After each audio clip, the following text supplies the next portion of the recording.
Hello, this is Geoff from Who Corner to Corner podcast, and I've got a question for you.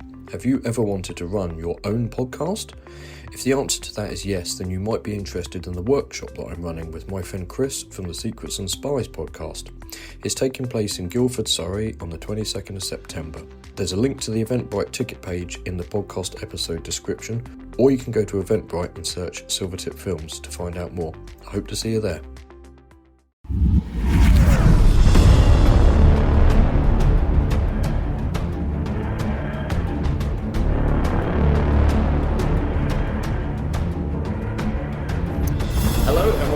Corner to Corner podcast. My name's Geoff and his name is Paul, and together we host this weekly Doctor Who podcast. If you've already listened to us before, I'm sure you know that already. Before we get into this week's hot topic, I just wanted to say, if you're watching on YouTube, please give us a subscribe and a like. That helps, I guess, the algorithm and all of that kind of thing. And our egos as well. And our egos, yes. That's always because, good. If anyone watches this, we feel much better about ourselves. Yes, absolutely. And if you're listening via podcast provider, please do think about giving us a review if it's good. If it's a bad one, don't bother. And giving us a star rating. And if you've come to us via Twitter and Facebook and all that, give us a share, give us a like, all of that kind of stuff. Basically, we are begging for you to help spread the word. Begging. It's quite honestly, I don't want to have to put up with this anymore. It's actually rather embarrassing to see Geoff begging, but so please do like, subscribe, etc. Because I can't deal with this every day, frankly. I'm always texting him. More people. More people. We need more people, man. Oh dear, it's all fun, but those who do listen, they love what we do. Yes, so thank you, that's always everyone. good, and we get some really great feedback from everyone who listens. So thank you very much for that, and we do appreciate it for sure. We love you. We love everybody, do we not, Geoff? We do love everyone. Almost everyone. So it's a couple of people that don't make the list, frankly, but we don't need to talk about them. Right, what are we doing today then, Geoff? What's the big thing we got in store, mate? We're here to talk today about the first new Ninth Doctor Adventures story, which is called Snare, written by Tim Foley. Another one from Tim Foley. He's getting around a bit, isn't he? What's going on? He did a Fugitive Doctor adventure last week. He did a 13th Doctor adventure that we looked at a little while ago. And he'll be guesting on this very podcast in the next few weeks as well, won't he? So he's out for that one. Literally everywhere. So literally everywhere. This is... Well, I was going to say this is a pretty big deal, getting Christopher Eccleston back as the Doctor. I'm aware that he returned for Big Finish a couple of years ago, but this, which was equally as big a deal. He obviously did his time on the show and hasn't returned, and kind of expressed little interest in returning to the show unless certain people were no longer involved. And Big Finish managed to lure him in. I think they managed to snare him. Very good. See what I did there? I think going to a couple of conventions and seeing how loved he was actually kind of helped sway him back towards things. But this new series, which is 12 adventures over the next kind of 2.5 years, are his first ones, to reunite him with Billie Piper as Rose. So this is really, taking us back to, the start of New Who, 2005, Ninth Doctor and Rose. That was 20 years ago now, mate. It was 20 years ago, 20 it was, wasn't years. It? That's crazy. That's like the difference between the start of Colin Baker's Doctor and the start of William Hartnell's Doctor. There's that much time difference between 1963 and 1983. That's how I look at things. Also, I was around in the 80s. That's how I can relate. 60s, it's just crazy, really, when you think about it like that. And so. This really kind of takes us right back there, and this story, and I guess the following ones take place after Father's Day. I think is where it does. It does. Yeah. This one does. Yes. The others might not, admittedly. but as far as I'm aware, yeah. So this story kind of initially focuses on Kevin, who used to be a friend of Kevin the teenager. He used to be a friend of Rose, and he left the Powell Estate to try and do his thing, get somewhere in life. And he's been drawn back to the Powell Estate by the death of his father, who he had a estranged at best relationship with. And he meets Rose and Jackie and then the doctor, and they discover that something is infestationing. That's not even a word. Infesting. Something has infested. Infestationing. I do apologise for Geoff's mangling of the English language and grammar generally. Anyone who reads his tweets will know what I'm talking about here. So they've got nothing to do with me. Infestationing. Oh my God! Kevin's dad's apartment, which turns out to be his flat's infestationed. It's all infestationed. Is a plant, isn't it? Yes, there's some shit in his flat. So basically, Kevin goes back to clear out his dad's stuff because his dad's past his mortal coil, and they called him Spider, which put me in mind of arachnids in the UK. This whole creepy old flat with lots of stuff in it, and because there are, as you said, there is an infestation somewhere. There's some creepy plants around, isn't there? Yeah. And then somehow people end up in a different place entirely. What? How? Yeah. How does that happen?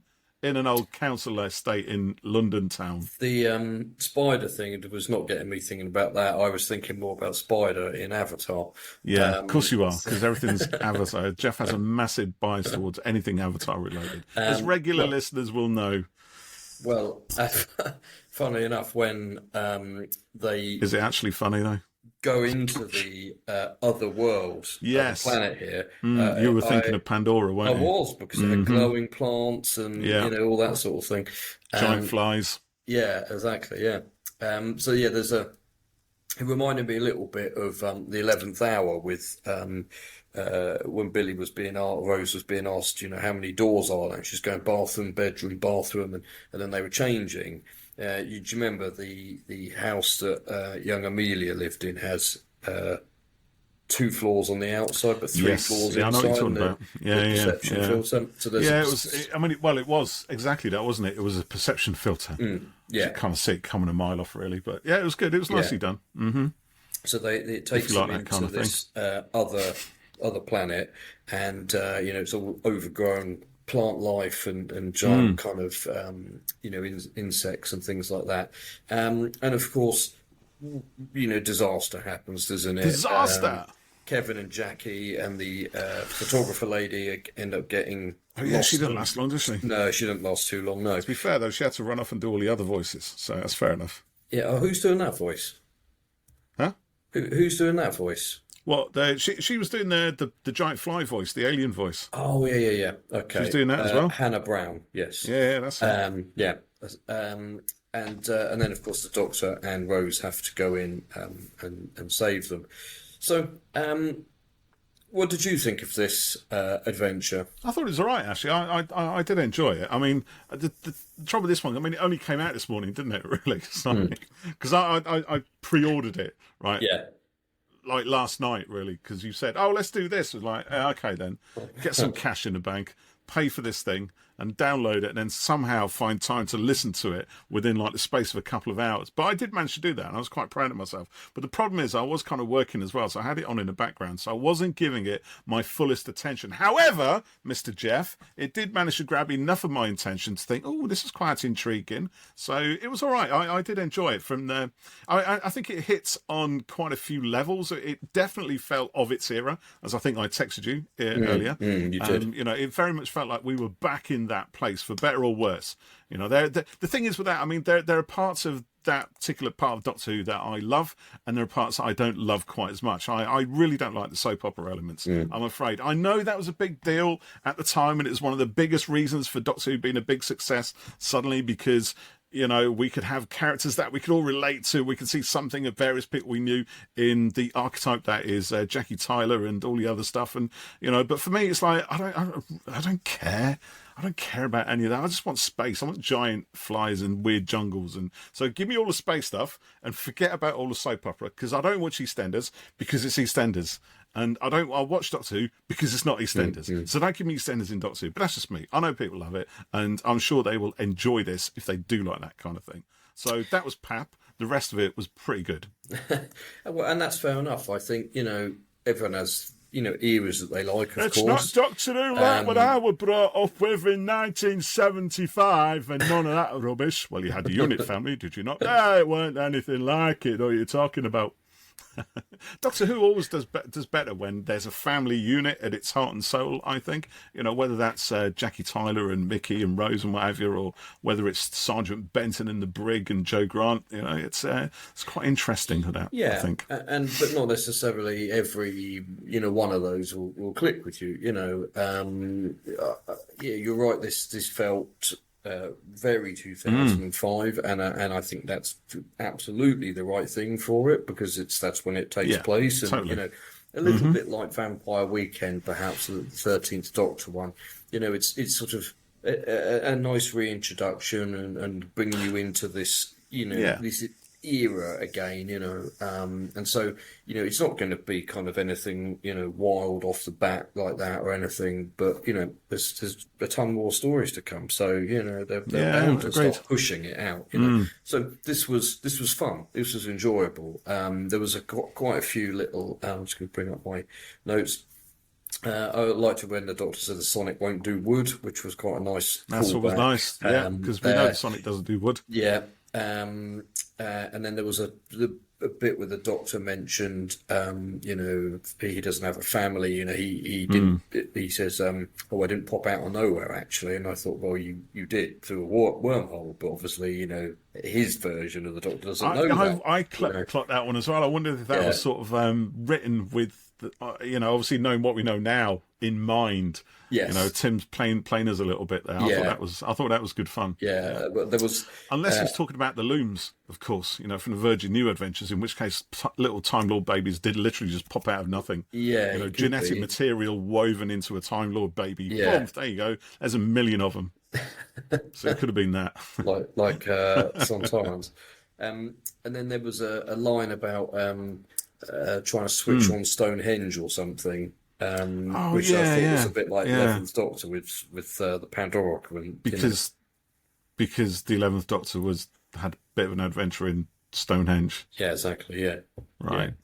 Yeah. So I quite like that. And there was also Rose was referred to as the Bad Wolf or something, wasn't she? Oh, yeah, there was all of that kind of stuff at the end, wasn't there? Yeah. So that's quite nice. The giant fly thing, or the alien or whatever, saw something in her. Yeah, and there was a whole speechifying bit about that. That's quite nice. I mean, it is nice to see those things sort of woven into it in a way, and that probably does a little bit more for that 2005 story arc than the graffiti did. If that sort of thing had been in the TV show, it might have been a little bit more interesting, but it is what it is, isn't it? It was obviously a great success, and I think they were right to actually not do that. Weird as it might sound, as I'm contradicting myself, but I think that might have been a step too far then. But Big Finish is stuff for the fans, isn't it? Yeah. Specifically, it's not necessarily. I mean, I'm sure they want to sell a load more units, but I think Big Finish do write these things knowing that a huge percentage is going to be a dedicated fan who knows Doctor Who kind of inside out. Yeah. So as fans, we love, I think, to pick up on these little things and see these little patterns and occurrences.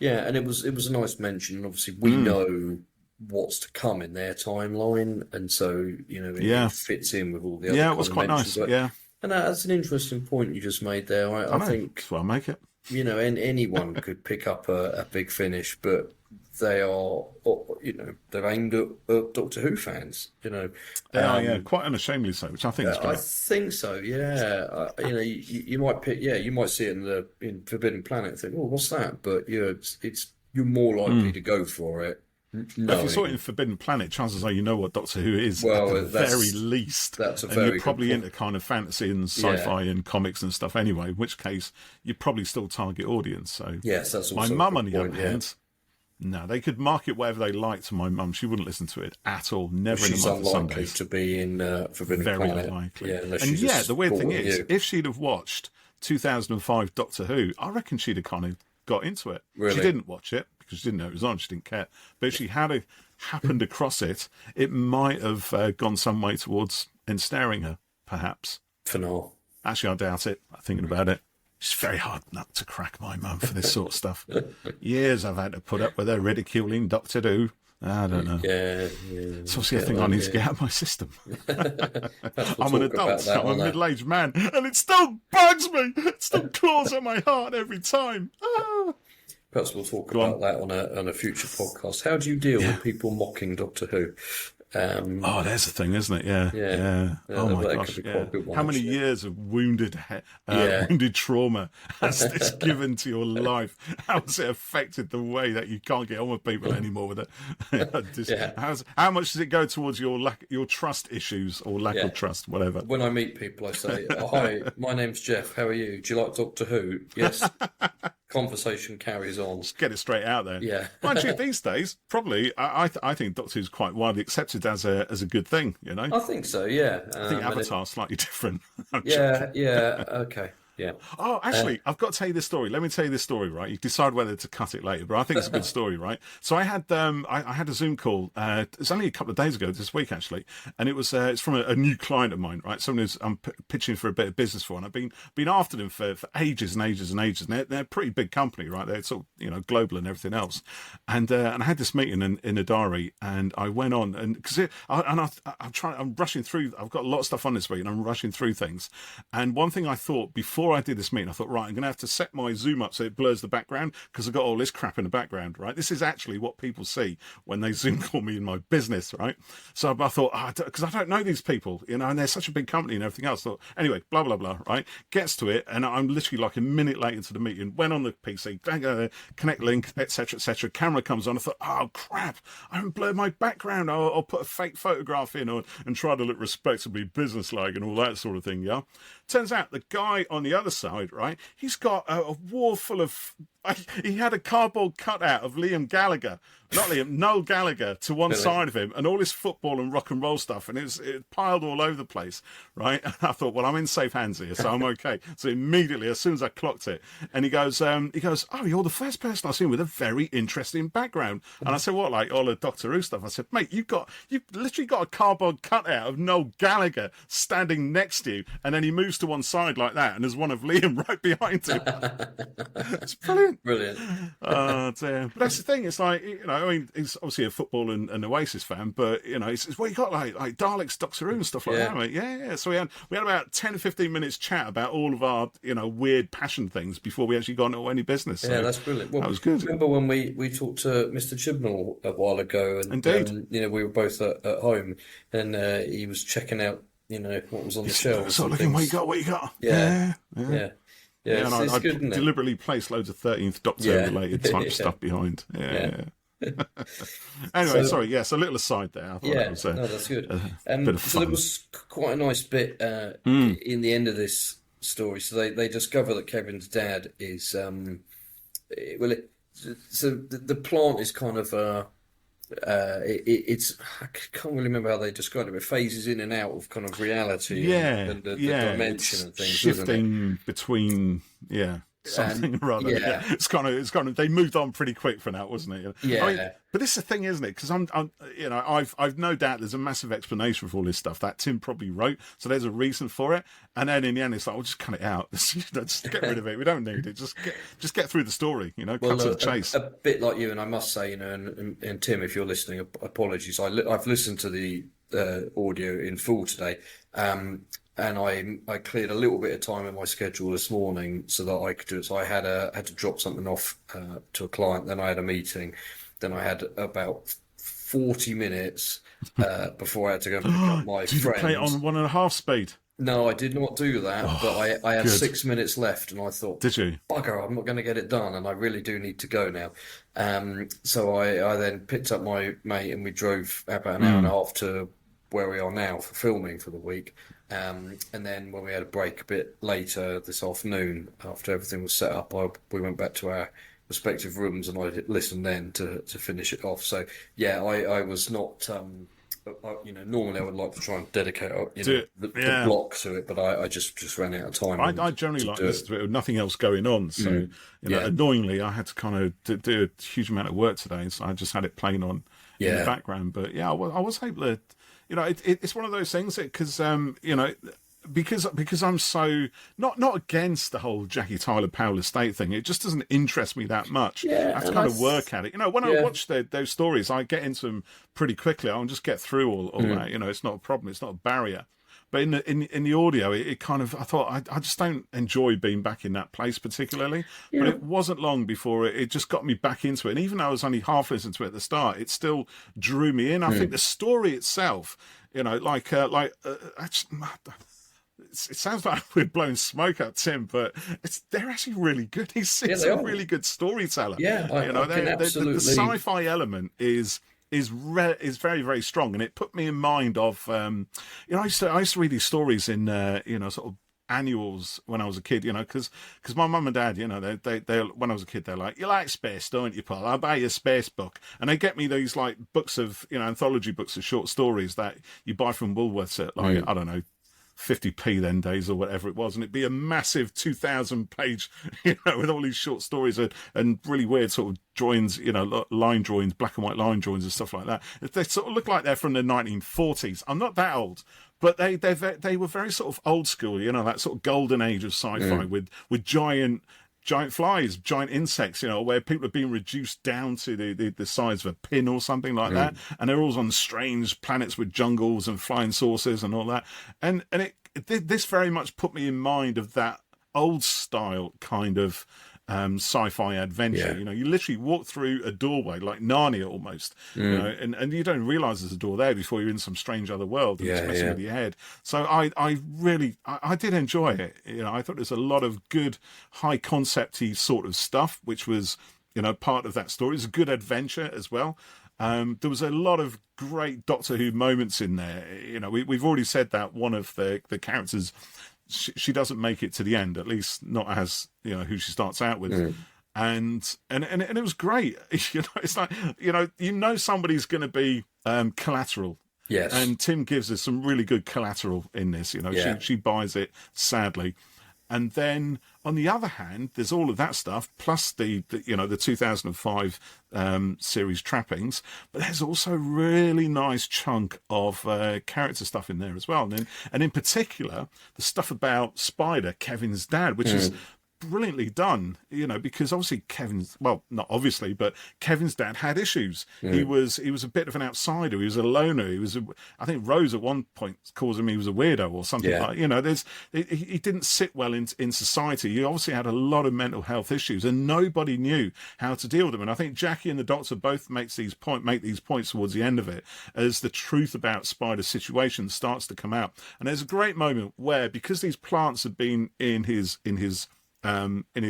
apartment, in his flat. It's not an apartment, it's a flat, isn't it, really? Let's be honest. Yeah, apartment yeah. Seems something much grander, but it was it's a council estate flat, and it's got these weird plants in it, and they're exerting some sort of influence on him. So I think it was Rose who asked, could they be responsible for his condition, for how he was? And it's very easy in sci-fi to say, yeah, it's absolutely because of the weird sci-fi thing that's in this, but Tim does absolutely the right thing. It's like, no, it's not that. The Doctor says they couldn't have affected him in that way. He must have already been in trouble long before that started. They wouldn't have helped for sure, but it's not the thing that's responsible. So it doesn't gloss over the issue. It doesn't hide away and bury it under a layer of sci-fi trappings, which some much more inferior stuff would do. So that was beautifully done. I thought it was really nicely handled. He says, had the Snare hasn't been here long enough to have done that to him, and I thought it was really nicely done at the end, where Kevin says he hadn't talked to his dad for a long time, and he didn't. I think he says his dad didn't think he'd kind of get anywhere with his career and the things he wanted to do, and so they didn't talk. And then the MacGuffin of Jackie's radio that the Doctor has adjusted comes back into play at the end, and because Kevin's dad, the sort of Snare planet environment has been kind of pushed back out into space, and he didn't want Kevin to see him like that, but the Doctor enables Kevin's dad to hear about Kevin's life. He gets Kevin to talk so he about knows it, that he's how his son really felt about him and stuff, and I thought that was really nicely done. And of course, coming sequentially after Father's Day, it ties in quite nicely with that, which I thought was clever. So it was quite nice actually. It was a nice kind of echo of Rose's relationship with her dad. Suddenly getting to see him again after he died, and how much impact that had on her life. So Kevin gets to sort of enjoy the same thing, slightly. Very different twist, actually, but it's the same, similar kind of outcome, isn't it? Yeah, and I thought that was really nicely done, and I think overall this was a really good first episode in this series. Good adventure, some nice character stuff to it, and you said about Jackie and the kind of soap opera stuff, and I could have probably done with this going, straight into the Doctor and Rose and things. It's their story, reuniting them. But the Jackie stuff, it's fine. I think hopefully it doesn't kind of all start leaning on that too much and that kind of environment. But I think whatever one's feelings there, the story itself is absolutely strong enough. And Chris and Billie, just brilliant. They both sound just like they did back then. There's real, you can tell they're into it, and I think that's really great. They slip straight back in there. Thinking about really Jackie Tyler thing, it's I think the great thing about Jackie Tyler is not. I don't like all the things like, oh, do you want chips and egg with that or something? And her downstairs, she's been knocking about again. I honestly can't stand all that stuff. I know people do that. It's a bit of comedy, but it's. I don't think it does a character any favours particularly, but that's just me being an absolute elitist snob. So that's fine. I can live with that. What I do like about Jackie Tyler is when her humanity is in direct conflict with the Doctor's aloof alien kind of alienness. I was thinking of something else, because it's also because the reason the Doctor's the way that he is, the reason the Ninth Doctor's is because he's got this Time War PTSD that he's still working through. He's got that survivor guilt thing, hasn't he? This is still quite raw for him then, so he's as distant from humanity and empathy and everything, at least on the surface, as he can possibly be. And although Rose occasionally, Rose kind of is the person who brings him towards being himself again and being more human and more empathic, but that hasn't really kicked. It started to kick in at this point, but it hasn't really got underway. But we really see this when he's up against Jackie, and Jackie will just go straight in because she's very headstrong and just remind him, and she'll say stupid things like, you're so alien, or something. I can't remember what it is, but she points out his alienness, and the Doctor's reaction is, well, yeah, because I'm not human, It creates this thing, but it actually sparks something in my head to say, to actually remind me of the gulf that between humanity and the Doctor. Where we have like the 13th Doctor and particularly the 15th Doctor, where they're much more human in the 13th Doctor actively aspires to be more human, to be more compassionate. She wants to know what it's like to have a family and friends and be part of that thing. And the 15th Doctor is so human and so compassionate. He's like the end of that journey. He's got there. He's got these things, and hurt still happens. Whereas the Ninth Doctor doesn't want to be hurt anymore. He's been as hurt as he possibly can be, and he's very distant from it. So I like the way that Jackie Tyler comes in and will show us the width of this gulf between humanity and the last surviving Time Lord. I do like her for that, and I think whilst it shouldn't always be the crux of Jackie's need to be in a story, I think in this one, when she played that part, that was when her persona kind of came alive to me. That was when she really worked within the story and drove it onwards and got my interest going even more. So I did like that bit quite a lot. Yeah, because I agree. I think because Jackie, for me, and I know a lot of people love her, it's a bit it's very soap and very sort of kitchen sink, and that's absolutely fine. It's like basic level soap. it's not even as complex as EastEnders. It's just very quick snapshots to give us the impression that there's more behind this. It's just the way Russell T Davies wrote his stuff. He just wrote in very impressionistic kind of, just quick lines, but he's really good at it, and I love the way he does it. He makes it look easy, but it's Camille Kaduri who infuses that very thin sort of that thin aspect of a character with something more believable that we can all kind of latch onto and realise there's something there. It's very nebulous, but when she gets into it and when the writer gives her something to get more into, then she really comes alive. Yeah, I agree, because I think on the face of it and on the surface, Jackie's a bit of a, she's a softer version of Sylvia Noble. Oh, Sylvia's an absolute dragon, isn't she? Yeah, but Jackie, at least on the surface, Sylvia Noble has her humanity as well. Yeah, she does, and Jackie does have, a big heart and is caring and she's kind, and she will sort of challenge the Doctor, but in a good way. She is a more rounded character than you would kind of initially think, I reckon. So I thought I'd just read out a couple of comments Let's have a listen. On what are Twitter. People saying? So Mini Miku, I hope I pronounced that right again. It's not Mini Mike. I thought it was Mini Mike, but no, MINIMIQUOI. Says it's like a long lost episode from season 1. Really good, and I thought it was better than that, to be honest. Yeah, I would agree with you, actually, and I think it does feel like if this had been on TV, it would easily have been a highlight of the season. Totally. There's a lot of layers to it. I think the only story in that season was series 1, in it. That comes close to the sort of complexity of this is probably the Stephen Moffat story. Yeah, maybe Father's Day for its emotional. But maybe there's a lot of time bending kind of stuff that you had to sort of get your head around, a bit of high concepty stuff. But it was all rendered down quite simplistically, which was a decision they made at the time to kind of just not scare anybody off. I think to make it more accessible to a whole new generation of people who would never have seen this before, and a whole generation of people who probably had seen it before, but half remembered, sort of wobbly rubber monsters and cardboard sets and things like that, which was the overriding impression. Not even true die-hard fans, not like us. We knew Doctor Who was always great, but, such is the time. God, I remember those days, man.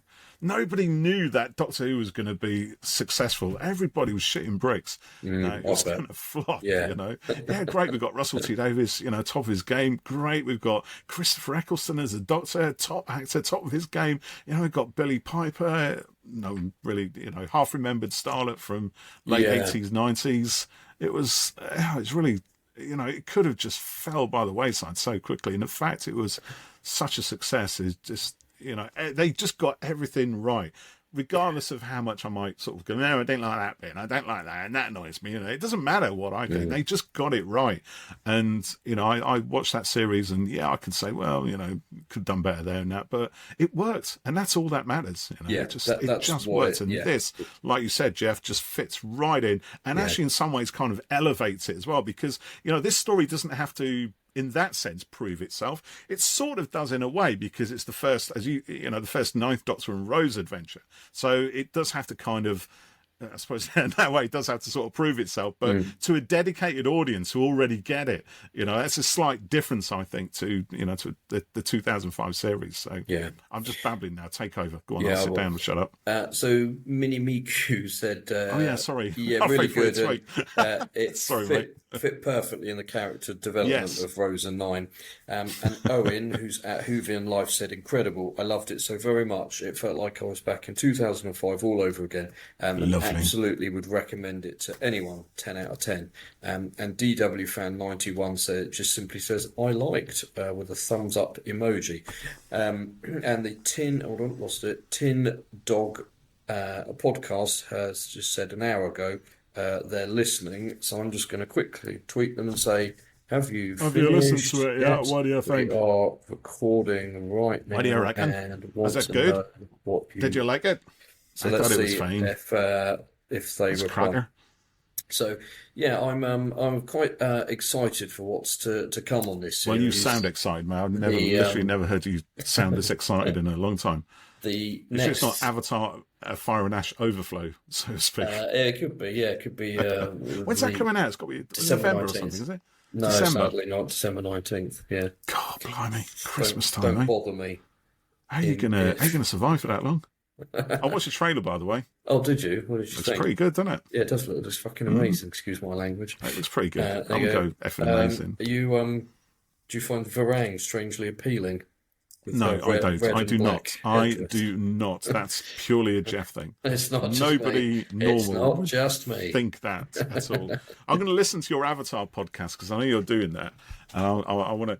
Come on, bring me as a guest on it. I dare you. No. Not going to do it. Yeah, for anyone vaguely interested, my friend Sean runs a Sivarco, the Avatar podcast, and we're doing a podcast soon, interviewing Eleanor Grant, who That's was awesome. the Seriously. lead. She was the lead vocalist at the Avatar live concert last October. Wow. And she's been touring with the shows, playing across Europe at the moment, I think. And she's also got her own music as well. She's got a debut single out soon. So yes, as part of the Avatar Day event later this month online, we're going to be releasing that. So that would be good. She was Amazing. incredible. That's awesome. Yeah. So yeah, looking forward to Hey. that. So yes, I was going to say the next episode. I wonder if I can find this of the Ninth Doctor series is the I think is it called the Fall of the Powell Estate or something like that. And it sounds quite good. Here we go. I'll just bring this up. Who wrote that one? This was. Hold on. Just looking at Big Also, Finish. just while you're looking at that, let me The tell you. Last Days of the Powell Estate, and this was there you written go. by Timothy X. Attack, I think. And this has a spooky feel to it. That's so right I'm, up your I'm street. right up my street. Right up in the my street, future, mate. the Powell Estate is abandoned, a place the people of London dare not enter. Ooh, So that's that giving me sounds- 28 Days Later vibes Yeah. already. Just on Yeah. that one line. That's the pitch, isn't it? That's the Yeah. elevated pitch. Bang in. Yeah, I mean, council estates are great for that sort of stuff, aren't they? Because Yeah. they're quite scary places anyway, to be honest. Yeah. Even when they're inhabited. Yeah, so Timothy Attack wrote I've some lived other in many. Ninth Do Doctor not fear. stuff as well. Over the years. Yeah. Let me just tell you also, because it's quite a big thing, that this is the very first Ninth Doctor story on Big Finish that I've ever listened to. Oh, is it really? Yes, it Oh, is. good. Yeah. Yeah, I mean, they're great. I've listened to a few of the other ones where it's just Nine travelling on his own. Brilliant. I Really enjoyed them. downloaded some more because last night when I was looking to see if this was on, I got notification from my subscription to Big Finish notifications, and they were saying, look, there's an offer on. So I downloaded a box set. What's it called? The Ravagers, Yeah. which was actually almost half the price for 4 stories as this was for one story. I've So got at that. least it That's- made that investment a little bit more palatable, so to speak. So now I've got 5 stories for 40 quid ish, That's pretty 35 good. quid. Yeah. The Ravagers That I is can really deal with good. that. Yeah. You know, so that's all right. That's I'm not all too right, bad. Yeah. Right. I should sign off because Well, you sound a little bit more lively, a bit more excited than it. Right, I'm gonna sign off now. No, So Jeff has I'm a at different work this background week. as Yeah. the more observant people would notice, because Jeff is not at home right now. I'm Jeff's not, in the no. middle of flipping nowhere. Yeah. Just I'm live streaming. and all he's got to an look event forward for a to week. is a knackered old hotel, and he's trying to get out before the pub shuts, so he can flick off down the pub and get a last round in There's before they none close. open. No, but They're not I'm open? no, they're all shut. So I'm using a function room here, and I need to Oh, my be God. out reasonable It's time. like you're in the place where they did the what was it called with the big 9-1, the bull thing? What was that? The one in the hotel, which is really creepy with the creepy ventriloquist doll. What was that called, Jeff? God complex. God Complex. Yeah. There you go. Yeah, that's where you are. Yeah. So be careful when you're or The Shining. You'll see some creepy twins. I've been to the hotel from The Shining. Yeah. Right, I'm going to have to depart. But thank you for listening. Yes, thank you. We will be back soon. We need to continue the moon base and looking at that. We was we've going to also do got- that tonight, Yeah. actually, wasn't it? But Yeah, this one sorry, came I up thought I'd instead. be finished a bit earlier today, and then you're on holiday. Are you good for about 6 o'clock? He says originally. You know, and Well, what time do we was... jump? And then he goes, actually, I won't be able to make it until 9. Yeah, yeah. And I thought I had a couple of evenings, but there's a couple that are finishing much later. So I'm busy myself as it goes. Yes. All right. Thank you for listening, everyone. Don't forget to like and subscribe and share. Yeah, all of that stuff you said at the beginning. And we'll see you later. Arrivederci. Ciao. TT FNN.